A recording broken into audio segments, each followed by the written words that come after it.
जी, अस्सलाम वालेकुम। आज मेरे साथ मौजूद है मेरे दोस्त जुल्करनैन ताहिर लाहौर से। ये डॉन अखबार से वाबस्ता हैं और तहकीकाती सहाफ़ी हैं। नैब और जो इस किस्म की एजेंसियां हैं जो सियासी केसेस, ब्यूरोक्रेट्स के केसेस, करप्शन के देखती हैं, उन पर नज़र रखते हैं, सियासी जमातों की भी कवरेज करते हैं। तो मैंने सोचा कि आज इनसे गुफ्तगू की जाए, क्योंकि बड़े दिन से ये बाज़गश्त चल रही है कि एस्टैब्लिशमेंट और मुस्लिम लीग नून के राब्ते हो रहे हैं।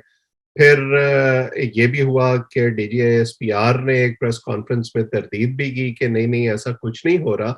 लेकिन अंदाजा लगाने के लिए कि कुछ हो रहा है या नहीं, मेरा ख्याल है कि केसेस पर जो मुस्लिम लीग नून के थे या पीपल्स पार्टी के थे, कैसी पेशरफ्त हो रही है, शायद हमें वहां से कुछ इंडिकेशन मिल सके कि क्या वाकई कोई गो स्लो पॉलिसी है, कुछ बातचीत चल रही है या नहीं। तो जुल्करनैन साहब, आपका बहुत बहुत शुक्रिया, आपने आज वक्त दिया।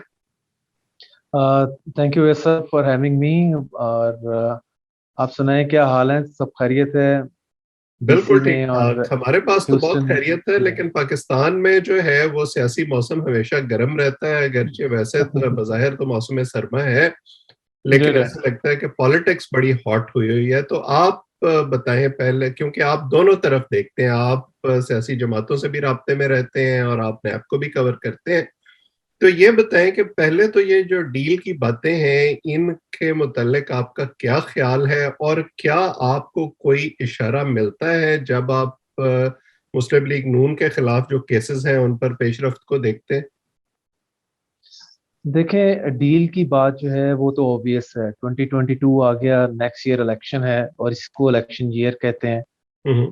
तो हर तरफ चूंकि पाकिस्तान में डील की सियासत ही होती आ रही है सिंस लॉन्ग, हम्म। तो everybody in the even PML noon is looking up to the leadership hmm. and looking around के जनाब क्या हो रहा है। आप जहां भी आप गप लगा लें, चाहे आप शबाज के कैंप में गप लगाएं, नवाज और मरियम के कैंप में गप लगा लें, उन सब में यही है कि जनाब एस्टेब्लिशमेंट कहाँ खड़ी है। हम्म। और मतलब क्या हमारी उनसे दोबारा से दोस्ती होने के जो चांसेस हैं वो कितने हैं, क्योंकि ये उनका जैसे कह लें काउंसलर से लेके हम्म। सेनेटर तक ये चीज में बड़ा क्लियर है कि उनकी ब्लेसिंग के बगैर हम वापस पावर में नहीं आ सकते। हम्म। चाहे ग्राउंड रियलिटी कुछ भी हो, ग्राउंड रियलिटी से मुराद कि आपका वोट बैंक अच्छा है या नहीं अच्छा। वो यानी वो वो अपनी वो कहते हैं कि क्यादत तो से ये पूछ रहे हैं कि क्या एस्टैब्लिशमेंट हमारे वोट को इज्जत देने के लिए तैयार है या नहीं। जी, इन द सेंस और एट द सेम टाइम ये एकदम से हलचल। आप देखें, अगर डील की अगर बातें ज्यादा पीछे नहीं जाएं, अभी जो ह्यूमिलेटिंग डिफीट हुई है पीटीआई को के केपी में, खैबर हम्म। पख्तूनख्वा में, तो इससे इनको एकदम से लगा है कि जनाब एस्टेब्लिशमेंट का हाथ उठ गया है और आगे हमारे चांसेस हैं। तो हम्म। इट मीन्स कि कुछ ना कुछ कुक हो रहा है। और ये जो बात इवन पीटीआई वाले कर रहे हैं कि जी नून वालों की तरफ से आ रही है, नहीं, ये पीटीआई वालों की तरफ से भी आ रही है। उनको भी एकदम से डर लगा है कि हम्म। जनाब केपी में तो उन्होंने हमारा कुछ नहीं किया और मौलाना फजलुर रहमान की पार्टी जीत गई है वहां पे। हम्म। तो आपने स्टेटमेंट उनकी चेक की होंगी सभी की, जिसमें मतलब सबसे ज्यादा जो फवाद चौधरी की है, अगर जिसे कहते हैं और कुछ नहीं मिला तो उन्होंने कहा जी कि हो ये एक्सट्रीमिस्ट वोट जो है इसका राइज होना केपी में और पंजाब में तहरीक लब्बैक का होना, ये बड़ा डेंजरस है, डेट्रीमेंटल है फॉर द कंट्री। बिल्कुल, तो ये वैसे बड़ी अहम बात है जो आप कर रहे हैं, क्योंकि जी जी दूसरे मरले में पंजाब में भी इलेक्शन होने हैं और मेन बैटल ग्राउंड हमेशा पंजाब होता है सेंटर की सियासत जी के जी। लिए। तो आप क्योंकि तरीके इंसाफ को भी कवर करते हैं, जब आप उनके लोगों से बात करते हैं, जाहिर है एक तो स्क्रीन पे उनका पोस्चर है जिसमें वो कहते हैं कि नहीं नहीं, हम बड़े मुतमईन हैं, इनकी सियासत खत्म हो चुकी है, हमें कोई फिक्र नहीं है। लेकिन जब आप बिहाइंड द सीन्स उनसे गुफ्तगू करते हैं, तो आपको लगता है कि वो भी कोई जो ये मुतवक्को डील है या जो उनकी ग्राउंड परफॉर्मेंस है उससे घबराए हुए हैं? देखें, जो पीटीआई है उनकी लाइफ लाइन तो सारी एस्टेब्लिशमेंट के हाथ में ही है। हम्म। मतलब उनको लगता है कि जरा सा भी इन्होंने रूम दे दिया इनको पीएमएल नून को, तो ये उनको स्ट्रेटअवे नॉक ऑफ कर देगी। ठीक। क्योंकि ऑलरेडी उनका पंजाब में तो आपके सामने ही है कि इस टाइम पंजाब में वोट बैंक तगड़ा है, और जो महंगाई ने हाल किया हुआ है इस टाइम पूरी कौम का, स्पेशली हम पंजाब की बात कर लें तो पंजाब में तो जाहिर अपोजिशन स्ट्रॉन्ग पार्टी पीएमएल नून ही है, यही विन करेगी। हम्म, जो नजर आ रहा है हमें, सिंध में पीपल्स पार्टी ले जाएगी, हम्म, केपी में फजल रहमान और एएनपी वाले ले जाएंगे। हम्म, तो पीटीआई को डर लगा हुआ है सबसे ज्यादा यही कि जनाब महंगाई इस साल में हम इसके बारे में जो भी करेंगे, लेकिन अगर किसी स्टेज पे भी अ, हमसे हाथ उठ गया हम्म, और उनकी तरफ थोड़ा सा भी चला गया तो हमारे लिए बड़ा प्रॉब्लम है। हम्म, इससे पहले ये थोड़ा सा इस चीज को एट द सेम टाइम इनको भी एक कह लें कि इशारा तो होता ही है। जिसे फवाद चौधरी साहब टीएलपी के हवाले से कंसर्न शो कर रहे थे, ये वही टीएलपी है जिसके इनके इजाज चौधरी साहब जो सेनेटर हैं हम्म, और साबका पंजाब के प्रेसिडेंट हैं, जहाँ के साथ रिजवी से मिल के आए हैं, हम्म, इस चीज को एंटिसिपेट करते हुए कि पंजाब में हमें इनकी जरूरत पड़ेगी। हम्म, बिल्कुल ये सही। तो और साथ रिजवी ने भी यही कहा था कि मैं gonna be the new king maker, specially hmm, when it comes to the Punjab politics. बिल्कुल, तो ये जोड़ तोड़ तो एस्टेब्लिशमेंट अभी को भी मजीद आगे बढ़ेगा जैसे जैसे इलेक्शन के करीब हालात जी जाते जी रहेंगे। तो केसेस की जरा बात कर लेते हैं, क्योंकि जा बड़ा जा जब ये हुकूमत आई थी तो इन्होंने शोर मचाया था कि हम अकाउंटेबिलिटी करेंगे, हम केसेस बनाएंगे, उनको मंतकी अंजाम तक पहुंचाएंगे। लेकिन हमने देखा कि इस वक्त मरियम भी जमानत पर हैं, शहबाज शरीफ साहब भी जमानत पर हैं, उनको जेल में डालने की कोशिश कामयाब नहीं हो सकी बावजूद इमरान खान साहब की ख्वाहिश के। तो आपको क्या जी जी लग रहा है कि केसेस पर पेशरफ्त कैसी हो रही है? अभी बिल्कुल। हाल ही में कुछ तब्दीलियां भी हुई हैं, डिप्टी चेयरमैन नैब ने इस्तीफा दिया है, जो लाहौर जी जी नैब के सरबराह हैं उनकी तब्दीली हुई है, और उनको भी ऐसे ही देखा जा रहा है कि शायद ये किसी डील का हिस्सा है। आ, देखें, आपके सामने डॉक्टर साहब जो केसेस 3 साल से हम देख रहे हैं, पीएमएल नून से, राना सना से लेके खकान अब्बासी से लेके एहसन इकबाल, हम्म, फिर मेन टीयर में आ जाए तो शहबाज शरीफ, हमजा, मरियम, ये सब जेल यात्रा कर रहा है। अब सारे को अगर आप आए ना तो नैरो डाउन कर लें राइट नाउ, 3.5 साल बाद सिर्फ हम्म, एक बंदा है जिसके पीछे अब ये गवर्नमेंट है, दैट इज शहबाज शरीफ। हम्म, और शहबाज शरीफ का केस अपेरेंटली मुश्किल केस है, इन द सेंस के पहले केसेस में तो साहब को सम हाउ रिलीफ मिल गया है, इसमें गवर्नमेंट का ख्याल है कि हम इसको ले जाएंगे, हम्म, और वो है 14 बिलियन की मनी लॉन्ड्रिंग।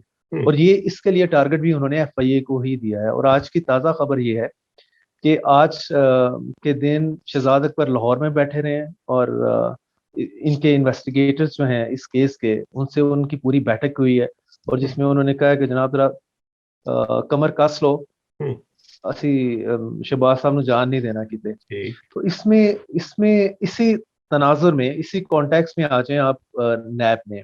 हम्म, नैब में आपको पता है कि जब जब तक एक साहब थे जो कि जिनको लाइफ लाइन कहा जाता है, खान साहब की, इमरान खान साहब की, खैर वो वहां नहीं रहे, वो ट्रांसफर होके चले गए।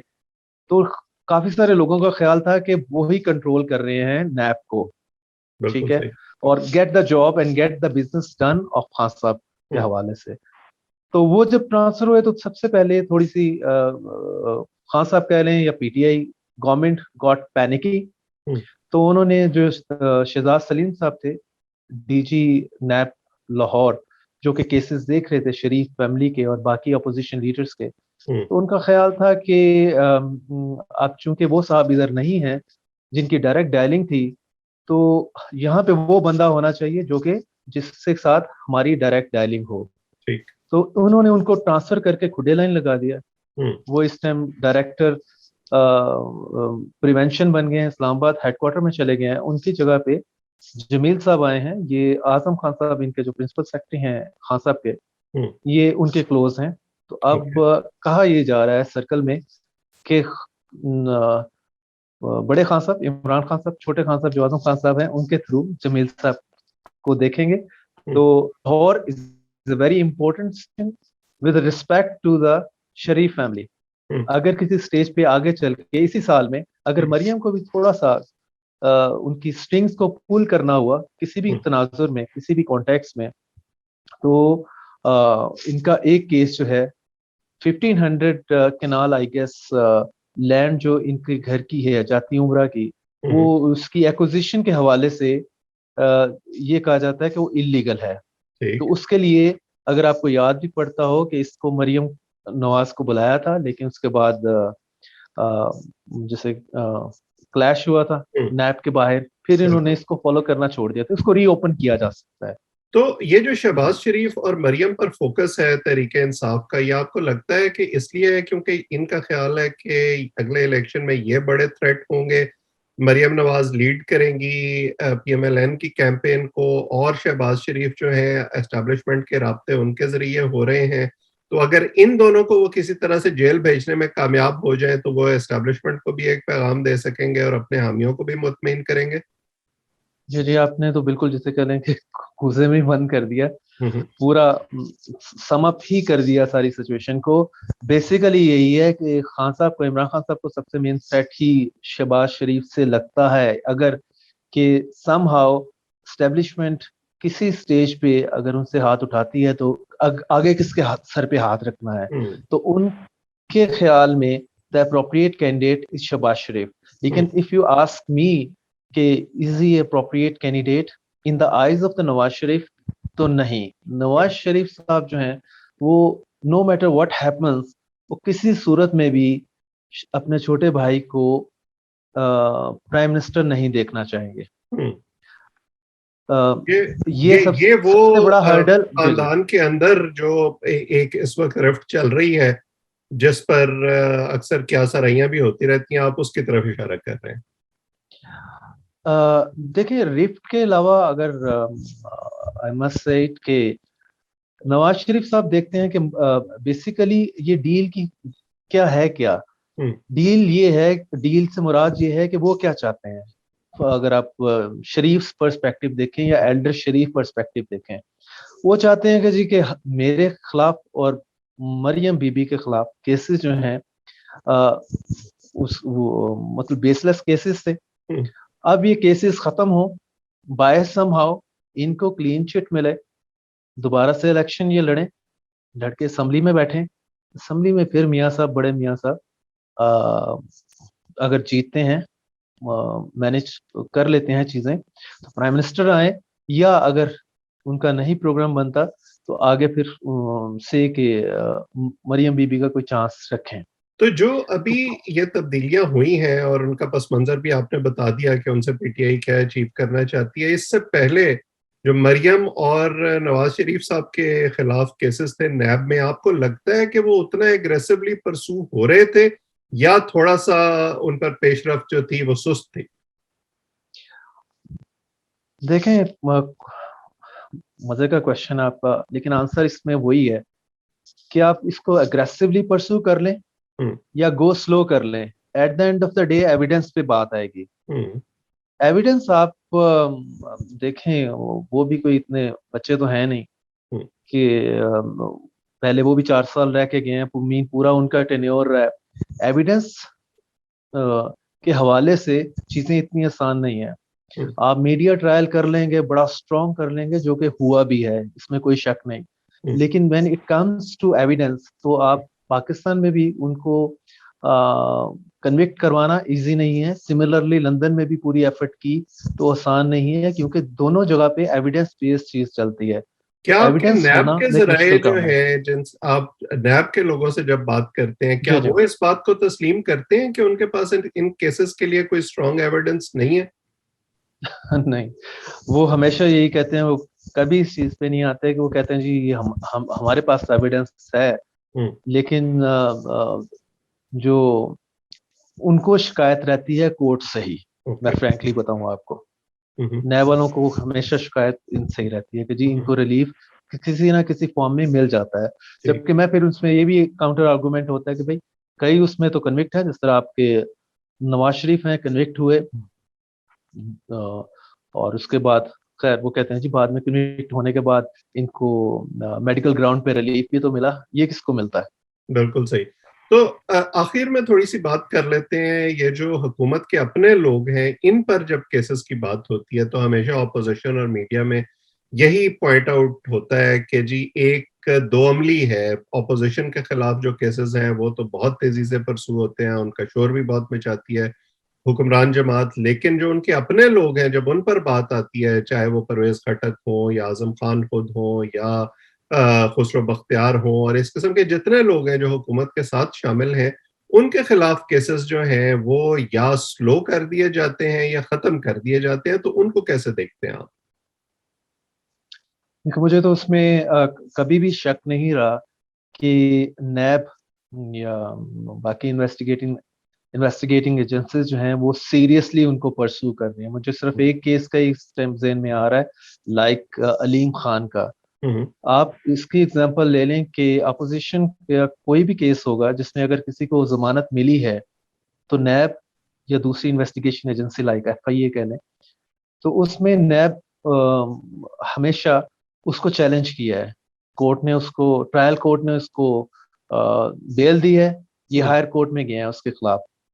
लेकिन इस तरह का इन्होंने अपोजिशन के किसी उसमें नहीं किया। स्पेशली मैं अलीम खान की बात करूंगा। अलीम खान को बेल मिली, हम्म। बेल मिले भी 1 साल से ज्यादा हो गया, शायद मे बी 1.5 ईयर। तो नैब ने बॉदर तक नहीं किया कि एक छोटा सा कोई ड्राफ्ट ही बना ले, हम्म। ड्राफ्ट पिटिशन बना के हाई कोर्ट में चैलेंज कर दिया जाए कि जनाब, हमने तो पहले इन पे मिलियंस ऑफ रुपीस की मनी लॉन्ड्रिंग का इल्जाम लगाया है, और हम्म। ये हमारे लिए ही काइंड ऑफ इंसल्टिंग हो जाता है कि इनको बेल मिल गई है और हम इसको चैलेंज भी ना करें। ठीक। तो वहां पे लगता है वही मेथड इन देयर मैडनेस वाली बात। हम्म। बिल्कुल सही। सो बॉटम लाइन जो आपकी गुफ्तगू से मुझे लग रही है वो यही है कि जहां एक तरफ डील चल रही है और उस हवाले से गिव एंड टेक हो रहा है, तो दूसरी तरफ उस डील का तोड़ जो है वो नैब को बतौर एक पॉलिटिकल हथियार के इस्तेमाल करके किए जाने की कोशिश है। मुझे लगता है कि ये देखिए, खींचातानी आगे मजीद बढ़ेगी। आप कुछ हाँ कहना बस चाहें? सिर्फ अगर अगर हाँ जी, हाँ जी, हाँ जी, सिर्फ 1 मिनट और दीजिएगा। जी जी। वो ये है कि डील वाला सीन जो है ना बड़ा कॉम्प्लेक्स है। हम्म। हम मीडिया में बड़ा सिंपल इसको ओवर सिंप्लीफाई करके चल रहे हैं कि उनसे बात चल रही है बैकडोर चैनल में और ये चीजें कुछ होने वाली हैं। ये हम्म। देखें, इतना आसान नहीं है। हम्म। अभी अगर शेख रशीद का अगर आप बयान देखें, जिसमें उन्होंने कहा था कि जनाब, हम हमारे ऊपर हाथ अभी उठा नहीं है। हम्म। काफी सारी आपके पॉलिटिकल सर्कल में और मीडिया जो पंडित हैं, 90% कह लें या मोर देन दैट, वो यही इसको रीड कर रहे थे जब डीजी आईएसआई की अपॉइंटमेंट के हवाले से हम्म। कॉन्फ्लिक्ट आया था between the government and and the army. तो उसमें सभी यही कह रहे थे जी, सेम पेज वाली अब बात नहीं रही। हम्म। लेकिन बाद में हमने देखा कि ऐसा नहीं है। हम्म। और even even so much so कि मतलब ये लेटेस्ट शेख रशीद साहब वाला यही, और अभी DGISPR की प्रेस कॉन्फ्रेंस से आई वाज वंडरिंग कि एक भी जर्नलिस्ट ने ये नहीं पूछा। उन्होंने ये तो पूछ लिया कि नवाज के साथ डील हो रही है कि नहीं हो रही, लेकिन ये नहीं पूछा यार कि शेख रशीद साहब जो कि एक undeclared spokes person of the hmm. ISPR हैं, तो या आप ये भी कह सकते हैं कि, तो वो ओपनली ये कह रहे हैं। तो अब इस पे कमेंट कर दीजिएगा कि आपका हाथ अभी इन पे है। तो बज़ाहिर लग रहा है कि उन पे है, और हम कोई इतना खास फर्क भी नहीं देख रहे। देखें, लोकल बॉडी के इलेक्शन जो है, इसको मैनेज करना हम्म। जरा मुश्किल काम है। मतलब आप फिर भी और थोड़ा सा आपने वैसे भी बताना होता है दूसरी साइड को भी कि अगर हम तुम पे हाथ नहीं रखते तो ये ऑन ग्राउंड सिचुएशन है। तो इस टाइम बड़ी डाइसी सिचुएशन है, कॉम्प्लेक्स है। और स्टेट अवे इस पे मेरा ख्याल कि ये अगर भी कह ले कि नून लीग के साथ इनके मामला हो जाएंगे, हम्म। एट दिस स्टेज अभी नजर नहीं आ रहा। मुझे लग रहा है कि स्टांस दोनों दोनों की साइड पे स्टिफ है। हम्म। अ, क्योंकि दो बंदों का रोल अगर आप मुझसे पूछें, क्योंकि मैं पॉलिटिकल रिपोर्टिंग कर रहा हूँ for the last over a decade ही कह लें आप, और इन्वेस्टिगेटिव एजेंसीज को भी एट द सेम टाइम, और ये दोनों का भी जिससे कह लें कि साथ साथ चल रही हैं। तालमेल है। तो मुझे तो ये लग रहा है कि वो यही कह रहे हैं कि जनाब, मियाँ साहब ना थोड़ा रोल है, ना मरियम बीबी का रोल है अगले इलेक्शन। हम्म। आप स्टे अवेयर हैं और आप अपनी मुतबादल क़यादत ही दे दें। मुतबादल क़यादत में शबाज शरीफ का नाम आता है हम्म। अपेरेंटली। हम्म। चले बिल्कुल। नहीं, इनका भी नहीं आता, बासी साहब का ले आते हैं, खकान अब्बासी का। तो उनकी तरफ से वो इससे नहीं पीछे हट रहे। और जो मियाँ साहब हैं वो कहते हैं जी हमें क्लीन चिट चाहिए। तो मेरा ख्याल है कि आने वाले मंथ्स बड़े इंपॉर्टेंट होंगे कि इसमें कहाँ पे सिलसिला बनता है। अभी तो डेडलॉक है, फ्रैंकली स्पीकिंग, पक्का किस्म का डेडलॉक है। बिल्कुल सही। और ये खींचातानी जो है ये आइंदा मजीद बढ़ेगी मेरे ख्याल में, क्योंकि 1.5 साल रह गए इलेक्शन में, और हमारी जी जी एस्टेब्लिशमेंट का भी रिकॉर्ड ये है कि वो अपने पत्ते जो है वो हमेशा ओपन रखते हैं, वो किसी भी एक फरीक के साथ जो है ट्रू वो पूरी ट्रू तरह खड़े नहीं एब्सोल्युटली होते। तो इस हवाले से आपसे गुफ्तगू आइंदा भी जारी रहेगी। जो लोग इसको देख रहे हैं वो चैनल को सब्सक्राइब करें ताकि ये गुफ्तगू आइंदा भी आप तक पहुंचती रहे और ऐसे मेहमानों से आपकी मुलाकात होती रहे। आज इतना ही। आप सबका बहुत बहुत शुक्रिया।